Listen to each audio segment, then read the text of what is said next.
తెలుసా? తెలుసు. ఆయన వచ్చినాక ఎట్లా ఉన్నది పరిపాలన? మంచిగా లేదు. ఎందుకు? అస్సలు లేదు. ఎందుకు? బియ్యంలో సుతా లబ్బర్లు కలుపుతాడు. బియ్యంలో లబ్బరి అన్ని ఇట్లా వస్తున్నాయి. మా ఇంట్లో కిరాయికున్నా వండుకుంటే మొత్తం లబ్బర్ ఉందని కడప నొప్పి లేచింది. ఏ పని చేస్తలేడు, ఏ పని చెప్పినా చేస్తలేడు. ఆగమాగం చేస్తాడు. బస్సులు ఫ్రీ అంటాడు కానీ అది అక్కర్రాని సొమ్ము. ఎందుకు మాకు? ఏమన్నా బస్సులలో తిరిగేటోళ్ళమా? మాకు బస్సులు వద్దు, బిసులు వద్దు. ఏ పని కరెక్ట్ అయితే లేదు. తులం బంగారం లేదు, ఏది లేదు. 2500 ఇస్తలేడు, ఎవ్వి ఇస్తలేడు. అంత అబద్ధం ముచ్చట్లే.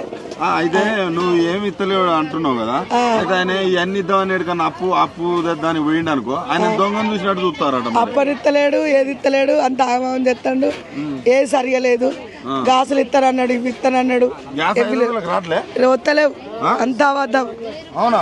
1000 రూపాయలు గాచుత. గ్యాస్ 1000 రూపాయలు. 1000 రూపాయలు. మరి 500కి ఇస్తానని చెప్తాడు కదా అందరూ. మాకు ఏ సరిగా ఇస్తలేడు. మళ్ళీ మహిళలు ఓట్లు అయితే నేను గెలుస్తా అంటాడు. మీరు ఎత్తరా ఓట్లు? ఓట్లు? పో. ఎందుకు? నన్ను పో అంటానుగా.